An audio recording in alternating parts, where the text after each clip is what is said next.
Ladies and gentlemen, welcome to a very special episode of the International News Service. Why is it special, you ask? Well, I'll tell you, because it's not just a special episode, it's special episodes. That's right. We have a two-parter coming your way, the first two-parter in INS history. We've got special guest and presidential expert Eric Krug to come on and talk to us about the presidents of the United States of America. So, if you're wearing the proper clothing and strapped into your seats, prepare yourself for the first episode of Profiles in Courage and Cowardice, an INS in-depth report about the United States presidents and all the shit that they have been up to.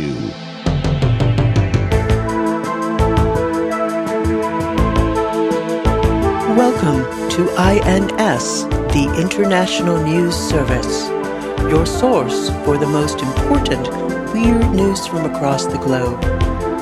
With news analyst Kevin Harrison, actor, comedian, and musician Mike Wiebe, and professional commentator Brian Camp.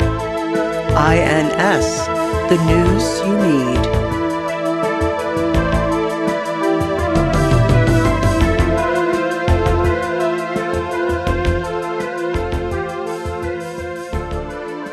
That's a good podcast nickname, Hot Mike.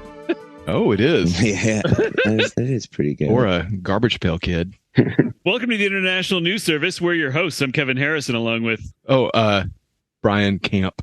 I was looking at Mike's garbage pail kid. I apologize. Yeah, we mentioned garbage pail way to be professional there, Brian. Oh, that's called, first of all... What if we're doing a segment on GP? Yeah. And this is just GPK, and this is just... a tease for the audience. Well, who's that? Right. Who's that speaking? I've never heard that voice before. It's Mike Wiebe. Mark Ryan's not here, and this week we have special guest, presidential expert and senior correspondent Eric John Krug. Wait, can you do that again? Because you cut out when you said No, he did that on purpose because he knew I had no good credits. That was just his way of covering it up. That is an undermining move. I don't appreciate that. That was not fucking internet. I said this week we have special political correspondent and presidential expert Eric John Krug.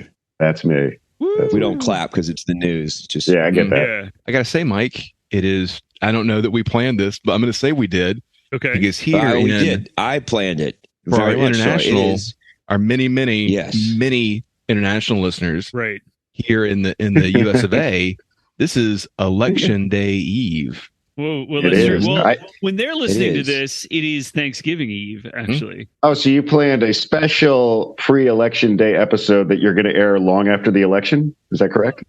We're going to make some predictions. Ooh. And we'll see if they're right. I mean, but I'm telling you guys, that will be interesting. I have poll fever. Yeah, I know you do. I know what kind of poll he's talking about. Oh, right. You know what I'm saying, guys? You know what I mean? Penis poll. It's about penis. The koala disease.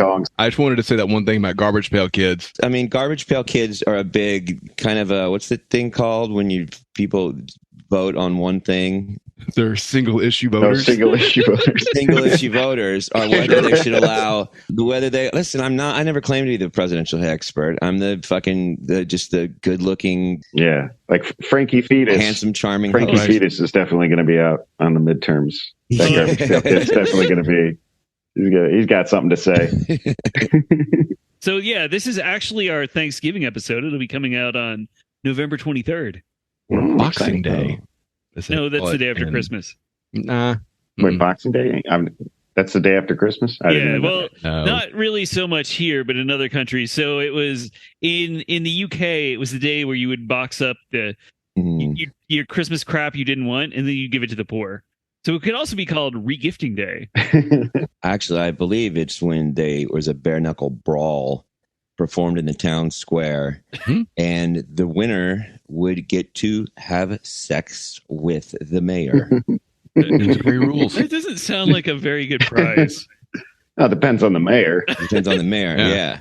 Is it Is it Chris Christie? Yuck. Is it Mayor Pete? He was a governor. Ooh, is it Mayor Pete? No. Yeah, but the tradition was always they had the election beforehand. They don't reveal the results until after the fight. Oh, wow. Yeah, That's why we have them on. Yeah, and the only rules were that there were no rules. Is it end at question marks? Is that part of it too? Yeah. Have you fellas voted yet? Oh, I yeah. have. What about you, Mike? I did, actually, yeah. Brian? I wrote Trump in on every single one. That's right. Finally, Wow. a patriot. Love Finally that. somebody Love that with- write-in option. Love it. Right. I'm voting even- tomorrow. I like to celebrate election day by standing online. Yeah, well, you know. I do actually sometimes enjoy going day of because you get Really? to use it as an excuse to not go to work. That's okay. I haven't worked in a while. Somebody that's like I haven't had a job where I've had to be in like an office, so it doesn't occur to me. Not a lot of options for today's resident expert. I mean, that's the thing is I work from home and my I work polling from home. place is it's a 20-minute walk or a 2-minute drive. So, you know, I clock out, I'm back 10 minutes later. Yeah.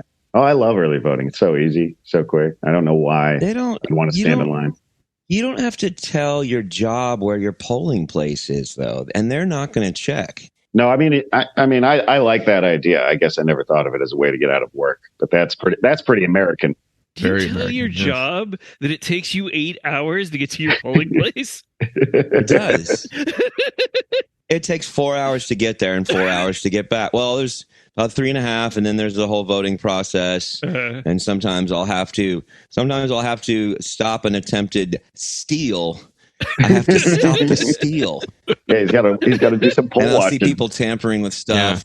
Yeah, there's Watch poll watch them watching. close. He dresses up like one of those guardian angel guys with the berets, and he like goes to the polls. Yeah. with his Lots of nightstick. buttons. Yeah, just a shoestring tied around my bicep like they used to.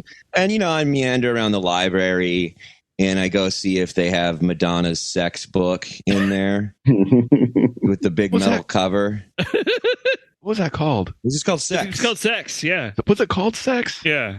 Provocative. And I go see if they have that. And then if they do, I Titillated. spend some time in the back reading that for a little while. You know, maybe go get a book about a UFO or something, and then I vote. But that's a part of the process because Right. I have to know what I'm voting for, and I'm not going to just go in and pick random names. I will say, because I early voted and I didn't have to get to do my normal routine.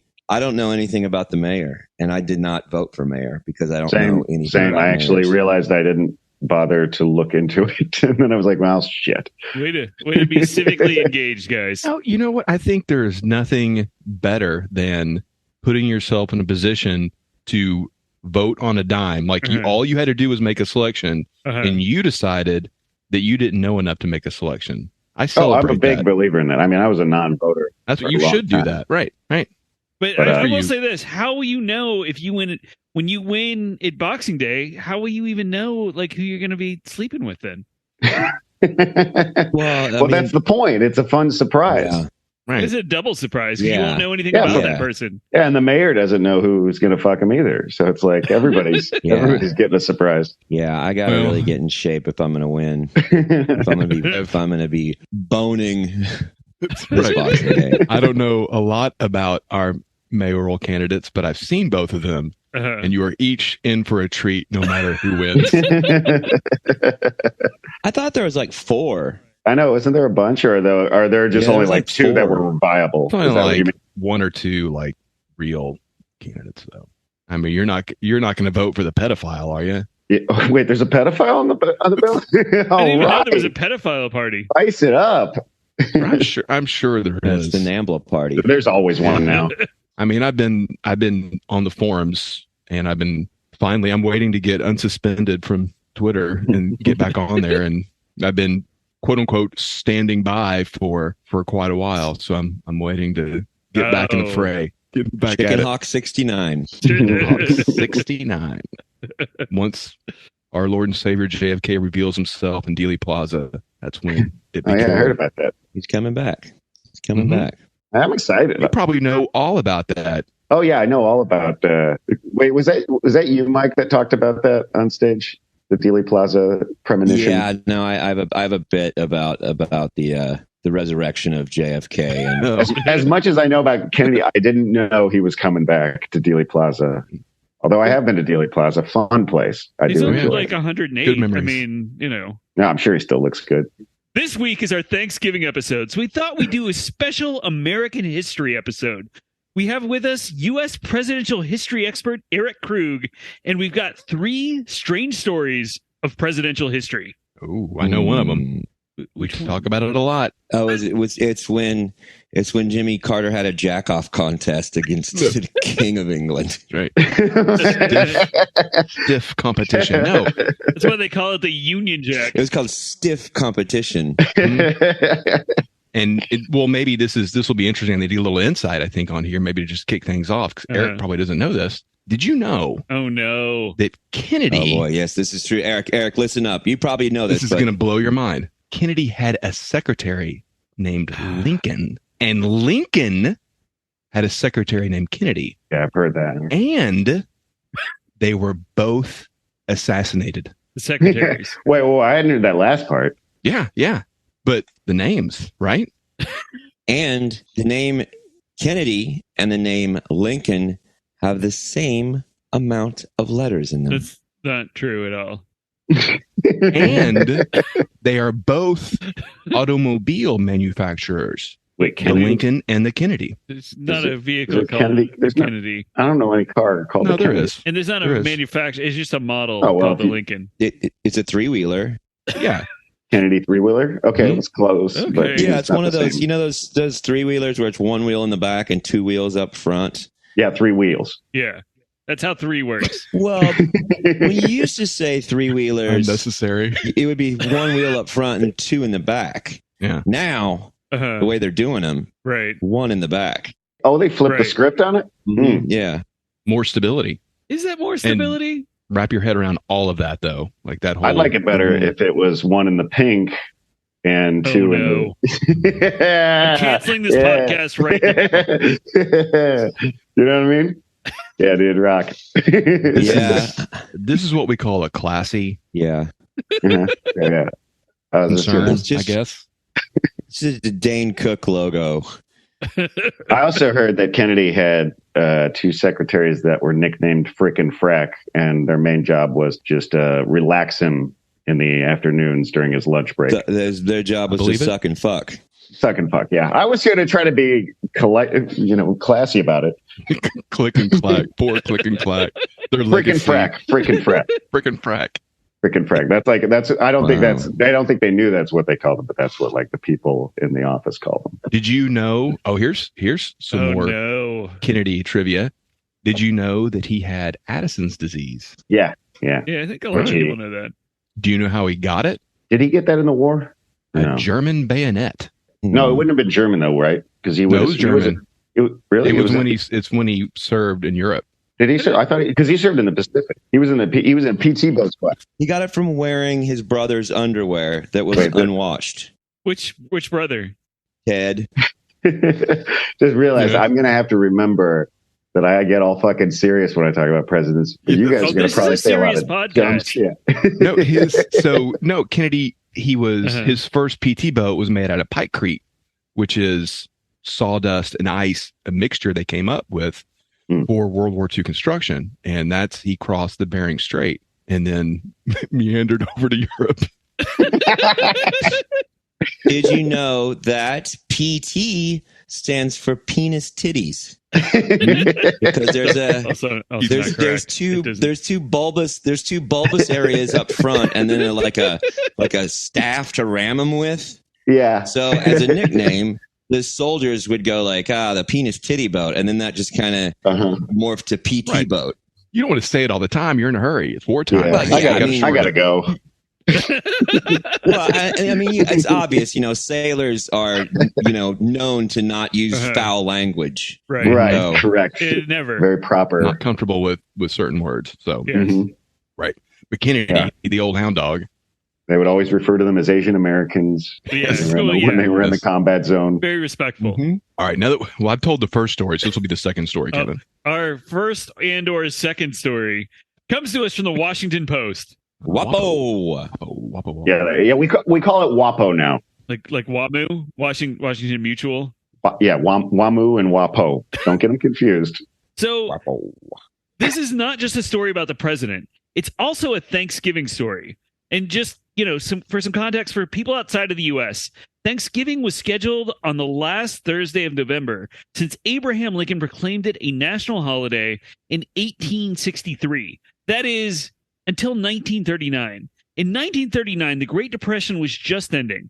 So President Franklin D. Roosevelt moved Thanksgiving up a week to stimulate the economy by creating an extra 7 days for Christmas shopping. So bullshit. Were you familiar with this, Eric Krug? I was not. I mean, I knew that Abraham Lincoln was the first one to make it an official holiday. I was not aware of the movement by I think FDR. we've stumped our presidential expert. Oh, it's not that hard to do. There's a lot of shit out there. It's also too. I've kind of studied them periodically, and sometimes I revisit them. But it's like for Millard Fillmore, I would be surprised if I could remember too much about Millard Fillmore because I haven't really read anything about him in several years. But FDR did so much shit. He's always got. There's so many things, and he was big on doing things like that, where he would make all these kind of civic moves, and like he created the Jefferson Memorial, and and I think the last. I love the Jefferson. Did he do a Wheezy Memorial too? So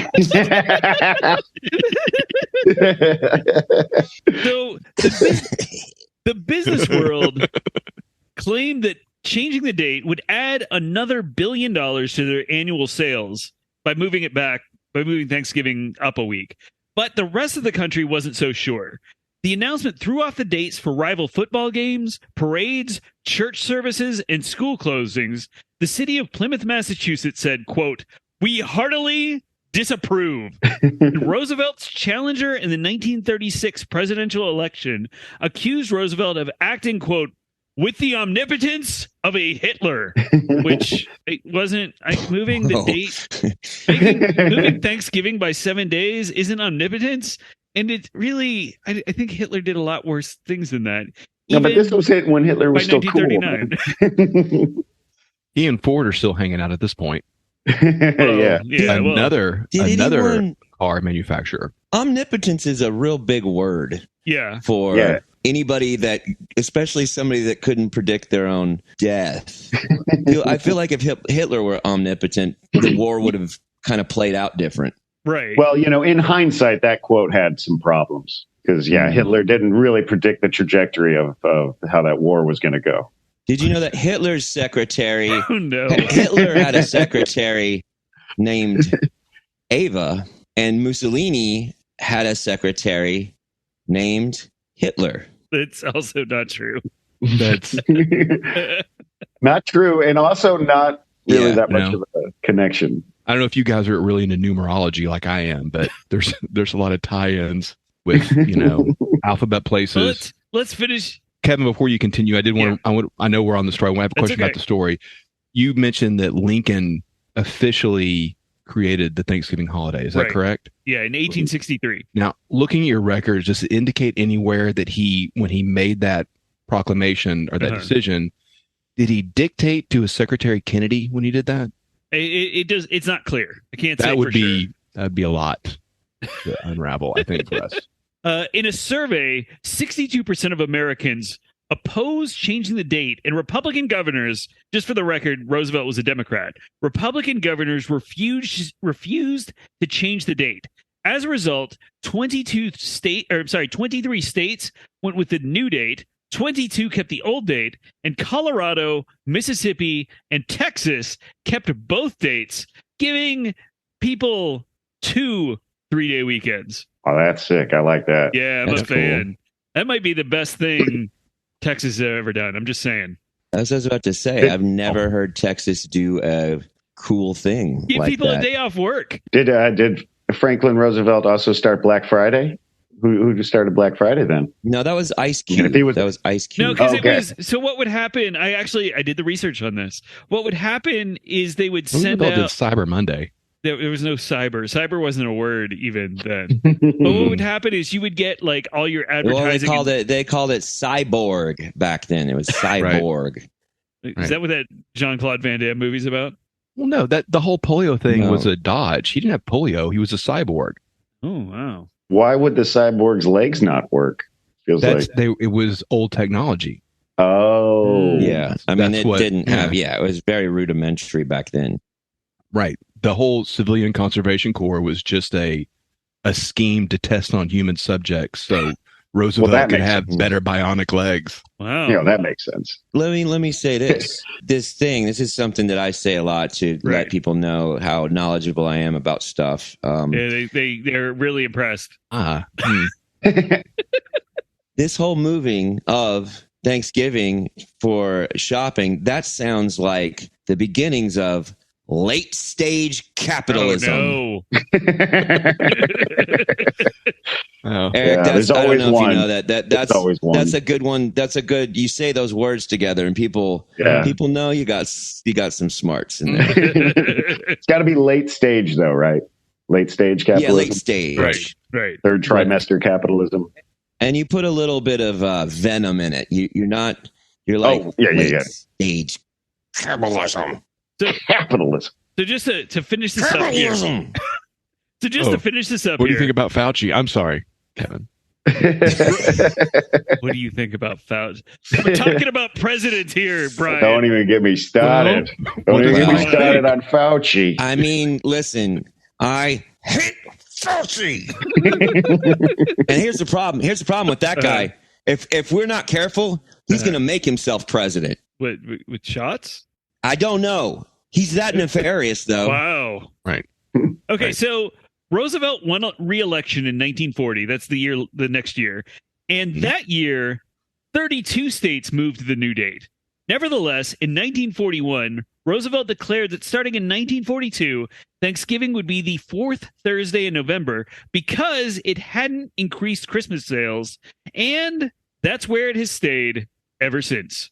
Just like Social Security. Let me just get this straight. It was it was before. It was a week before. So it was the second week of November. It was always so. Starting with Lincoln, it was the last week of November, and then Roosevelt moved it up a week. So he just said it would be the next to the last week of November, or next to the last Thursday of November.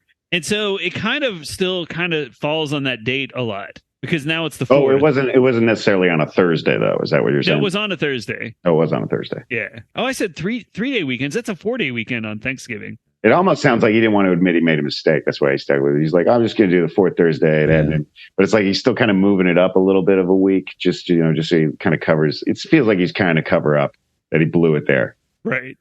He doesn't like it when he that whole Supreme Court packing thing too, where it's just like, I didn't really want to do that. I was just seeing if you guys would fall for it, but I was getting like, if you guys had gone for it, I would have been like, shame on you. And we're still kind of in the middle of that empty thread of, what we could do. And it's like, it's not going to happen. Yeah. They were talking about if I remember, I don't know if you remember, like a year ago, they were saying that, and I didn't even know this at the time, but the Speaker of the House can be anybody. Like the majority party can elect anybody to be the Speaker of the House. Yeah. And they were talking about electing Donald Trump to be the Speaker of the House just to piss off Democrats. And I think they were smart enough to drop that, but I would be funny if they decided to bring that back. They would be so miserable that entire time. They would just be like, awful. We can't even have a session of Congress anymore. All it takes is for like Marjorie Taylor Greene to say it, and then they'll all be like, "Fuck, now we have to do it." Yeah. Guys, I didn't like her, but I think she's got some pretty good ideas. She's got a lot of ideas. Right. I will agree that she has a lot of ideas. She's not. I don't think she's really being treated fairly by the media. Well, who did they treat fairly? Huh? Right. except for Anthony Fauci, who they're always covering up for. I hate Fauci. Marjorie Taylor Greene is the most foot-looking person I've ever seen. Like Foot Clan? You should see her cousin, Marjorie Taylor Teal. It's another color. It's another color,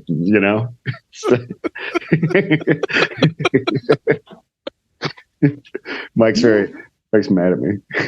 Are you talking about half of the band TLC? Don't go chasing waterfowl. Well, it's keep on the rivers and the lake how you used to. Well, isn't it just TC now? Oh, he recently died though, didn't he? The pilot of TC the Island Hoppers from Magnum, yes. TC from Magnum did die, yeah. Walter Mosley. He was. No, wasn't Walter Mosley the writer? Yeah. If he was anything, he was these three things. He was crazy, he was sexy, and he was cool. So, Funny, Mike. so how would you react if you found out that Thanksgiving was moved this year? Let's say, this suddenly isn't our Thanksgiving episode. It's the week after Thanksgiving. I mean, it's not going to affect my life. Let's be honest. I wake up at like noon every day. I probably wouldn't even notice. I'm a real piece of shit. I'm wearing pajamas right now, been in them pretty much all day. I can vouch for him on that. Thank you, Mike. I gotta say, I'm not a big fan of Thanksgiving in general. Okay. I think it's, and I know like people, I don't like Thanksgiving food. I don't like any of the like traditional Thanksgiving food. Doesn't taste very good to me. It seems like that's the holiday somebody's gonna get liquored up and spout off. What I like about it. Talking about how crazy California is, or whatever, that you're gonna have more arguments. Sounds like you're just describing your parents. Maybe. I think you're gonna you're in store for having to either have more arguments or defend yourself from more arguments. There's usually Thanksgiving's gonna be your more divorce announcements, I bet, are more of a Thanksgiving thing than a Christmas thing. I'm not a big fan of the Thanksgiving. The colors are brown. That's the holiday color, brown. Yeah, it has the worst decorations for sure. But you get to take your hand and trace your hand and then draw it into a turkey. Cool. I trace a different body part. I'll do a different body part. Like your elbow? I make a brontosaurus with a different body part. Yeah. Well, I still make a turkey, but I have to get like 4 of my relatives to help out. Yeah. But yeah, I do it the same way Mike does it. Just crowding around. Get the family together. It's time to draw a turkey. Get your markers. Oh, Timmy, you're 12. You're a man now. Join in. And for people are not circumcised, you can get the little turkey waddle in a real good way too. Pull it out, pull the skin down a little bit. It takes some manipulation, but you can really make it look good. Mike, I have 2 questions for you, Thanksgiving related to what you just said. First, do you dislike the food because there's very few tomato-based Thanksgiving dishes, so you have nothing to complain about for attention? Is that part of what you don't like about it? And two, have you ever had a Thanksgiving I feel like you're someone I know who I think always goes home and you hang out with your family on Thanksgiving. And I have had most Thanksgivings in my life not with family, and I enjoy Thanksgiving. Where do you go? Do you go camp in the woods? No, I just sit on my front porch with a bow and arrow and stare down kids on bikes. That's fair. Mike, what's your answer? Well, let me address the first one.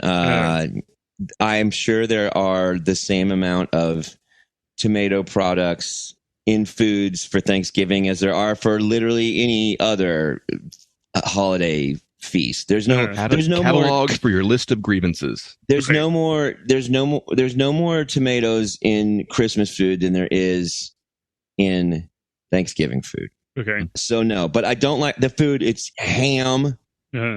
It's not good. It's just not good. It's just not good food. It's not. All you have on Thanksgiving is ham? Just an entire table filled with ham? Just a giant Tom I can see why you don't like Thanksgiving then. It's just one table filled with ham. What a funny revelation that would be. Wait, you got the Weeby house, we've got the ham salad, we've got the cubed ham, we've got the ham hock, we've got the pickled pig. No, it's just one. Just cold cuts of ham. Just one giant cold gray ham in the middle. Your ham is gray? Yeah.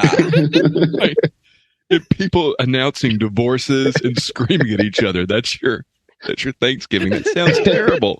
That is how it's traditionally, I've seen it as. Again, brown decorations. What is Christmas food, by the way? Because my mom's side of the family is Polish, and we only have like Polish food on Christmas. Oh, you have like pigs in a blanket and that stuff?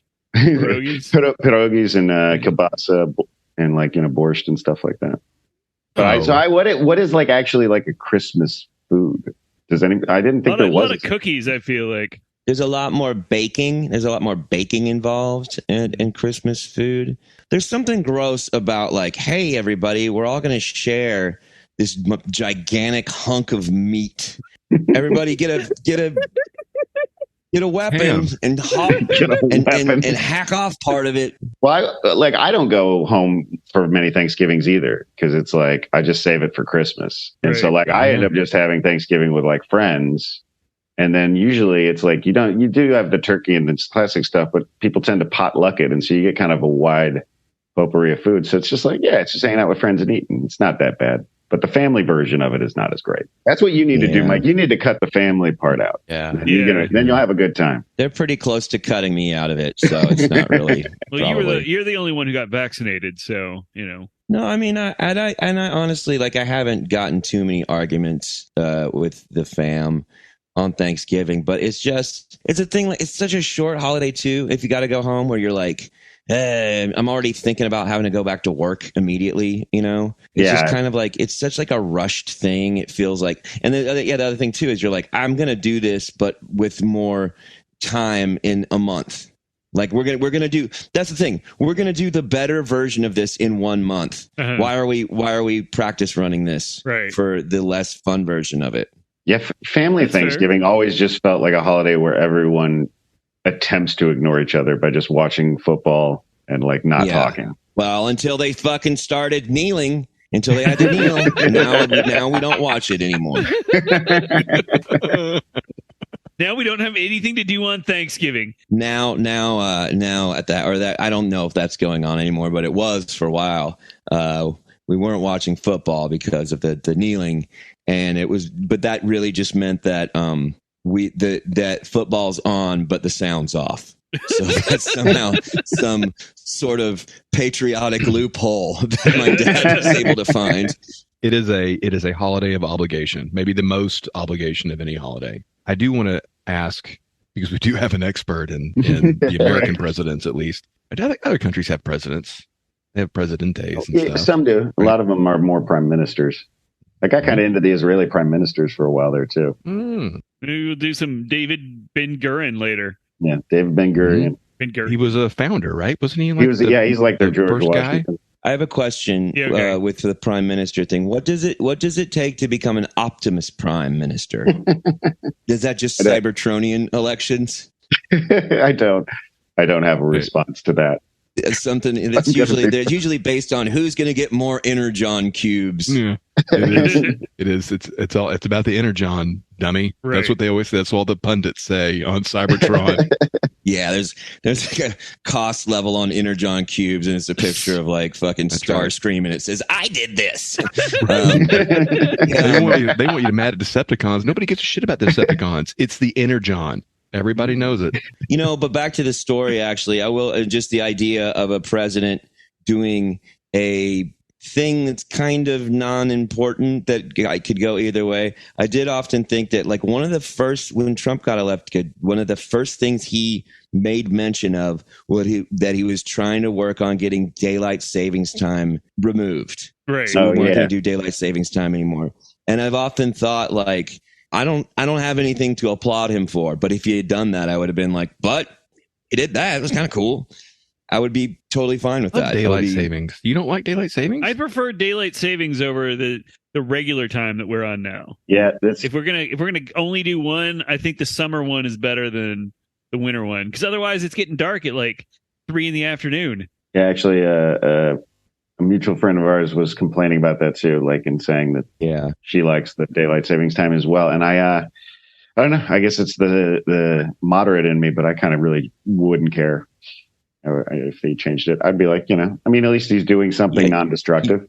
You get used to it, I think, either way. I'm a night person, so I'm going to change the time on my own. Fuck it. I mean, you can set your clocks. It's still America. Yeah, do whatever you want, man. Arizona doesn't do it. American clocks. I can do whatever I want with them. And Arizona doesn't do it. They're just like, we're not doing it. What if we set that it is dusk at 6 o'clock every day, and we just it doesn't matter as long as the sun is set.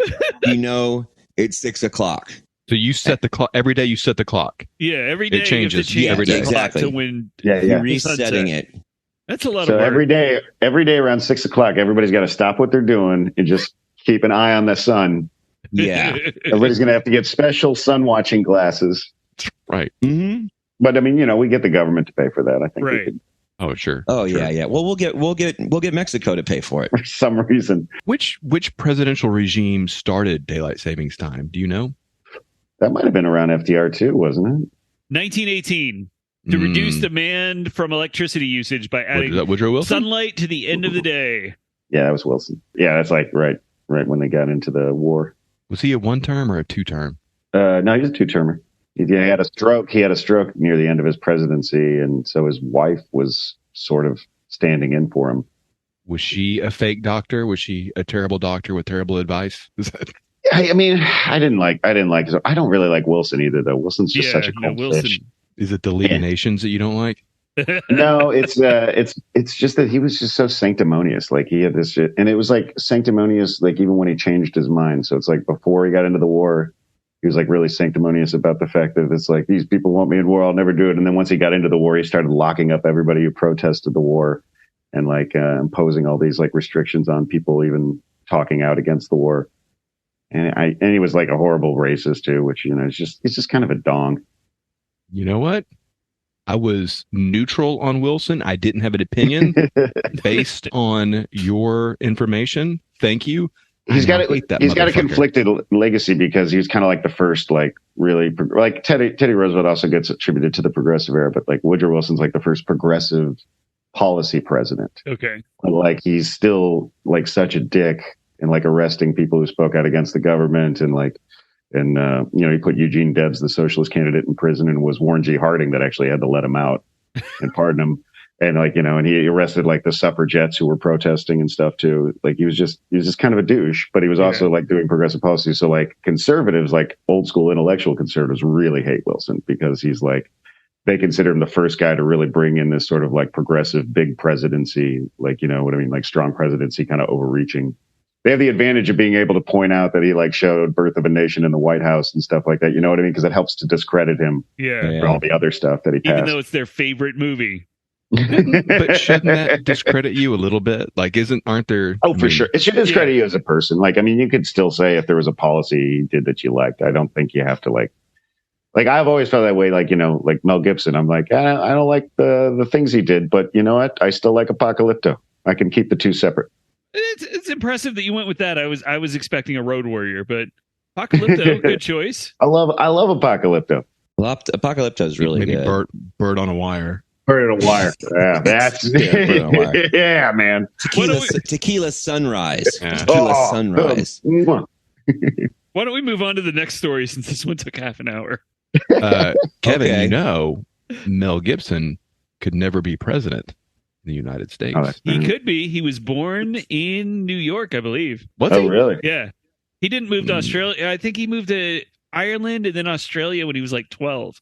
Like his Australian accent is made up. No, it's and we don't need the No, presidential it's expert. not. We got ourselves a Mel Gibson expert over here. Yeah. Put this guy in the driver's seat. I don't know if it will affect his running for president. The audio tape of him yelling at his ex-wife, "You promised me a blowjob by the hot tub. You promised me a blowjob by the hot tub." Have you ever heard that, Eric? Oh, that's the thing I really like. It's funny because he gets hated the most for the anti-Semitic remarks, but it's like it's that stuff that I actually think like he should have gotten way more trouble for. I mean, you remember the pack of you're pro the anti-Semitic stuff. Yeah, obviously. Well, he was just extolling the virtues of Birth of a Nation. But, I mean, I've been to Hollywood. We've got Kanye West here. There's something very insane about him making her know that it was by the hot tub. It's just, I don't get it. He's corroborating his own story. See, I remember it was by the hot tub. Yeah. You made that promise. Yeah, that's what know. I mean. That phone call is like some Herschel Walker shit. Like he should have gotten in way more trouble for that. Yeah. I guess he could be senator though. If it leaked now, he would probably be a lot more canceled for it. because I think when it came out, like it just wasn't as easy to hear. You had to like download it to listen to it or something. Yeah. But you know what? I think if it was leaked now, the initial reaction would be much worse, but I think he would be forgiven much quicker.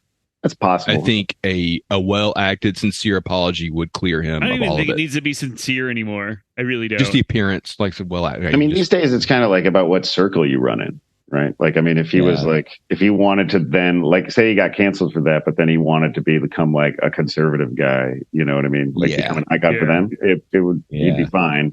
But if he wanted to still like be like a celebrity in Hollywood, then he would have a little more trouble dealing with it. So our next story comes to us from Mental Floss. John Scott Harrison was an Ohio congressman and is the only person to have ever been the son of a president, specifically William Henry Harrison, and the father of a president, specifically Benjamin Harrison. Did you know this, Krug? I know the Harrisons are like huge in Ohio. Right. They were a huge dynasty. And the Tafts. The Tafts were also a huge dynasty. The Harrisons are the important ones. Ohio, kind of a shitty state, though, right? Overall, they have the most presidents, though. It's right. They have the most presidents. Most of those presidents were pretty shitty. They're to blame. They're not a lot of like big name banner headline presidents. I would probably say William Henry Harrison, despite being in office for 30 days, was probably the worst of them. I mean, it's hard to like, how do you judge him? He didn't get to do anything. He was like sick immediately. No, he wasn't president. He was as bad with Native Americans as a general as Andrew Jackson was. I mean, that's his whole reputation was made being an Indian fighter in the War of 1812. Yeah, so fuck that guy, even though he's a Harrison. But anyway, this is where the story gets dark. John Scott Harrison died on May 25th, 1878. He was buried on May 29th, and attendees at his grave noticed that a nearby grave of a man who died 11 days earlier had been robbed. In the 19th century, medical students couldn't get fresh bodies to dissect, so they often resorted to paying grave robbers for fresh corpses. Hoping to avoid this, Benjamin Harrison had 3 stone slabs placed over his father's casket, and the whole thing was covered with cement. And he paid a watchman $30 to guard the grave for 30 nights.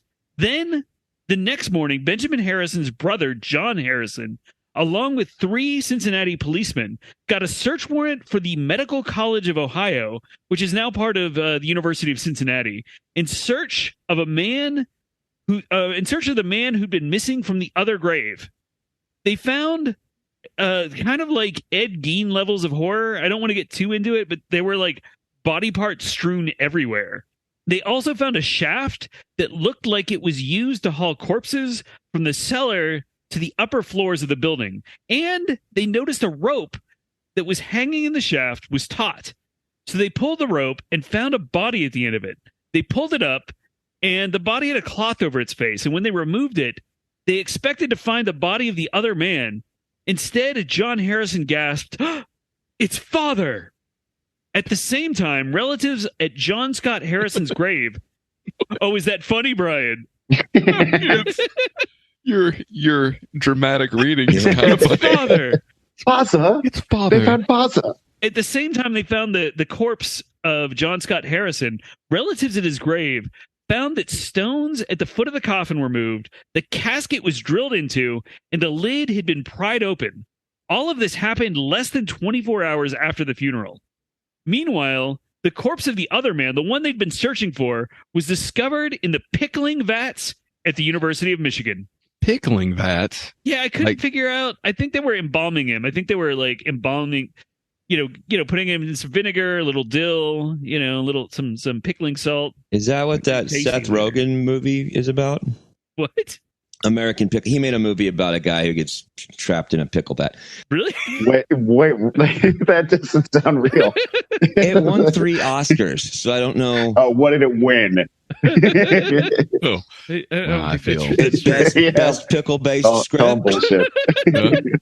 No, there really is a movie called American Pickle, and he plays his great-great-grandfather and himself, and his great-great-grandfather gets pickled and then comes to life now, and it's a wacky experience, him explaining what, to a guy from 1901 what porn is and shit like that. Just Encino Man. But so let me I need to backtrack a little. What the fuck happened here, man? Why are they so messy? I just don't understand why the medical students are so messy. Like you said, they're just like throwing the body parts, like they're just like picking through and just chucking them over their shoulder. Like part of the police report described a man as chiseling at a head as they were just kind of wandering through this medical college. And he's like picking his teeth with the chisel. Well, is this picking somebody's teeth? I mean, is this pre-penicillin? Is this pre-sulfa drugs? Is that what they call them? Sulfa drugs? Yeah, this was 1878. Yeah, I guess this is almost 20 years before Benjamin Harrison became president. Okay, yeah, because I know when James Garfield got shot, like they were just digging into the wound with their bare fingers because they still weren't buying. They were like, the stuff about germs was starting to come out, but people weren't buying it yet. Yeah, doctors weren't washing their hands yet, which is why James Garfield died a slow, painful death. Well, but they also knew back then that masks don't work. You know, and the reason why they knew that back then is because they didn't have to deal with Fauci. I hurt him. So wait, was there a body mix-up? Is that what I'm to understand happened here? No, body theft. They saw grave robbers. That a body had been. I'm sorry, when they were burying their father, which is how we talk in Ohio. We actually have the Mid-Atlantic accent. When they were burying their father, there was another grave that was disturbed that had clearly like had the body stolen. So they're like, well, we're going to reinforce Dad's grave really well, and then we'll go looking for this other grave at the medical college nearby. Because you can't trust. I'm going to tell you this right now. Yeah, you basically like all those precautions. They still just got in there and got that body. You can't, Mike. You can't trust Cincinnatians. I'm just going to let you know that right now. We actually have a lot of. I know that. We actually have a lot of listeners in Cincinnati, and you can't trust them. Hey, a weird chili in Cincinnati, like on spaghetti noodles or something. Yeah, it's actually pretty good. Oh, yeah. It's tasty. Yeah, Ohio you put like thing, a pound of cheese on top of it. Yeah, and they like, isn't there like some kind of like cocoa powder in the chili too? Like, isn't that part of the ingredients? I've heard that. I've only had it once, but I've heard that. And like when I was a kid, I had some, and I was like, "Oh, that's bad." And now apparently they've minimized it. If you go to Skyline, and I guess it's in there, but it's just like a tiny bit to add some richness. You don't taste it. Skyline.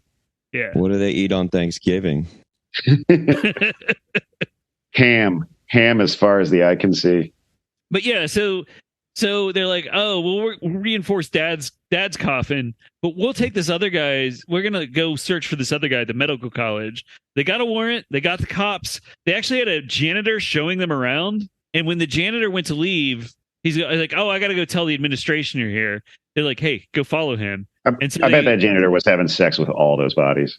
Yeah. They find just like an ass sitting on a bookshelf. Just they sent a deputy to follow him, and that's when they found the shaft of the bodies. But they arrested the janitor, and the school bailed him out. His bail was $5,000 in 1878, and the school was like, "Yeah, no problem," and bailed him out.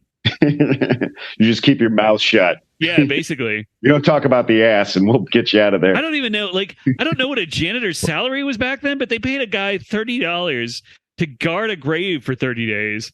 Like $5,000. Well, people wanted to work back then, not like now. People wanted to work. Amen. So, did this shape the young Harrison's eventual rise into presidential fame? And stardom. We would have to ask Eric, but I'm going to go out on a limb and say I don't think it had any effect on his policies. my memory of Benjamin Harrison was that he didn't even mean to be a presidential nominee. They were just like, we can't decide on anybody at the convention. Why not that guy? There were a lot of those. Garfield was one of those too. A lot of dark horse candidates because the conventions there'd always be factions for one guy or the other guy. And it would just get so heated between those guys that they would eventually start peeling off, and some dark horse candidate would kind of pop out of it. It happened a couple times. Real Nader type. But yeah, he was just kind of an unassuming guy who had a lot of power. I think he was really short too. Yeah, I know. And Harrison's another one of those guys, and I've actually been meaning to dig deeper, take a second dive into him because one of the historians I like, Heather Cox Richardson, is often talked about how horrible his presidency was. And I remember not finding it very interesting, but now I'm intrigued by her the middle fact name that is Cox. Yeah. Yeah. But Grow up. yeah. But that's what, yeah, that's a perfect example of a guy I'm like out of date on, because like I studied those guys back in 2015, 2016. I haven't really revisited him in a while because he never interested me that much. There are some interesting things about him, but for the most part, it's like he beat what's his name? The 2 non-consecutive. Yeah, Grover Cleveland. Yeah, so there were people. I have people in my family tree who, on my mom's side, so they weren't Harrisons, but I have people on my family tree who were named like Grover Cleveland Bailey or something, because people just, and they were named that during Benjamin Harrison's administration, because people hated Benjamin Harrison so much they wanted to name their children, and apparently it's pretty common, because I looked up that guy, and then I found somebody else's grave also in Ohio with the same name, and yeah, people hated him that much that they were like, hey, let's name him after the last guy, and hopefully we can get the last guy in office by the time our kid grows up. Yeah, I mean, yeah, Grover Cleveland's like, I remember him being interesting, but yeah, Benjamin Harris, I was just like, just kind of glossed over him. It's a real missed opportunity that it didn't turn him into like a Fox Mulder-esque serial killer obsessed president. He wanted to do the White House stuff, but he was kind of forced into that, as you mentioned before. But his real passion was capturing murderous psychopaths, and he kind of used the presidency as sort of like a just kind of a cover for getting in and finding the deadliest killers from around the world. I just made politics interesting, now didn't I? And probably a lot like Prince Adam, Mike. He intentionally portrayed himself to be kind of a fop or looked down upon by the people at the court, at the castle in Washington. And he used, like, when they met and people wanted to talk to the king, he split off and he would go investigate serial killers. When you say the castle, do you mean the White House? Yeah, like it's white, but it's a castle. Well, similar, yeah. Yeah, the president's castle. Who is the king of America? Yeah. The whole war to install the king of America. And where was Skeletor in all this? No, this is classic. This is classic. You have a government education, and I have a real education. When did he go talk to the sorceress? Yeah. I don't know. Oh, that's Nancy. Actually, that's Nancy Reagan. Nancy Reagan was the sorceress. She used her crystal balls. He did some occult shit, man. Tell us about his advisor, Orko. It's Sebastian Gorko. It's Sebastian Gorko.